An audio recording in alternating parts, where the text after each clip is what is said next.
Today, our group will be speaking about the extent of green initiatives and sustainable development in Indonesia. When we talk about sustainable development and green initiatives, we are talking about the green economy. A green economy can be defined as a sustainable economy and society with zero carbon emissions and a one planet footprint where all energy is derived from renewable resources, which are naturally replenished.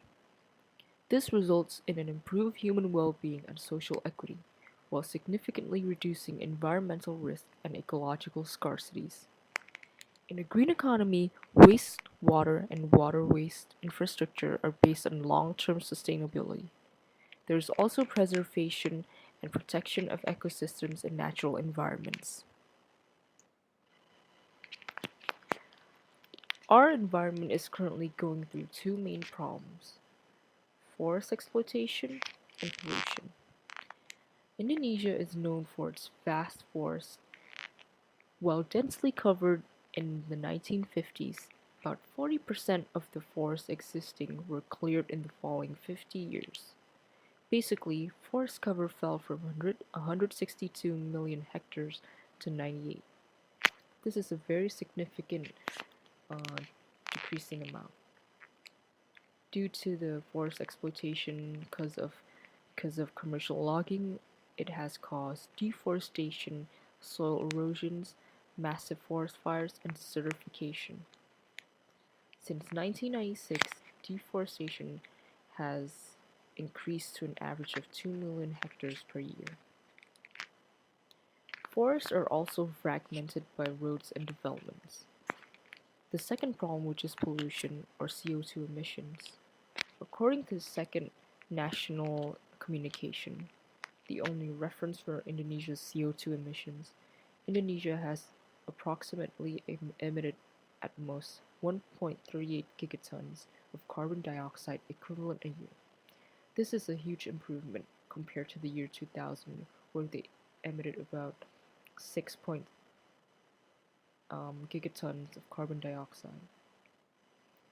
Indonesia is ranked third worldwide after the United States with 6 gigatons and China with 5.02 gigatons of carbon dioxide.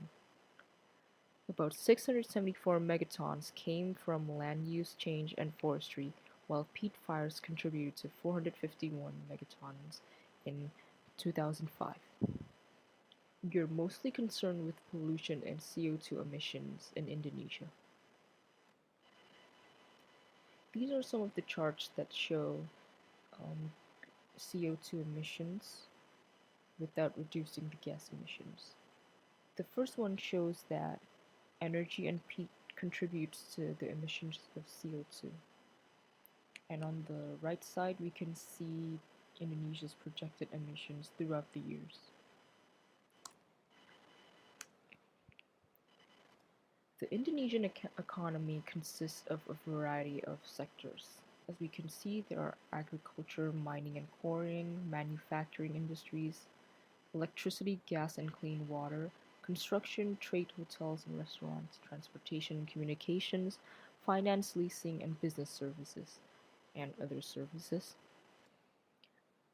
As we can see here, the most dominant sectors are services, industry, and agriculture.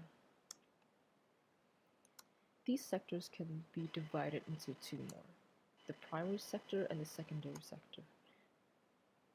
The most dominant and primary sector is agriculture, which we can see here is smallholder farming, irrigated rice terraces, smallholder cash cropping, and major produce. Secondary sector, you can see here there are a variety of them, but the most dominant ones are transport equipment, machinery, and apparatus, petroleum refinery industry, and textile, leather products, and footwear. This is what the World Bank is lending to Indonesia.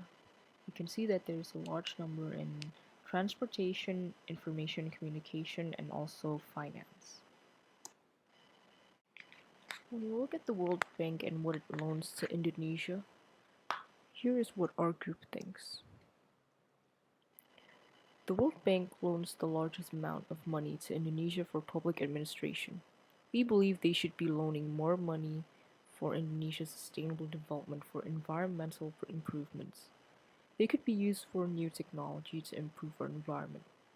We also think the loans could be used to maintain the forest and natural environments for parks, sites, or landmarks, which could then improve the economy sectors in public services and to attract people from other countries into visiting our country, which could then improve our income. However, we are currently facing these challenges in Indonesia in creating a green economy.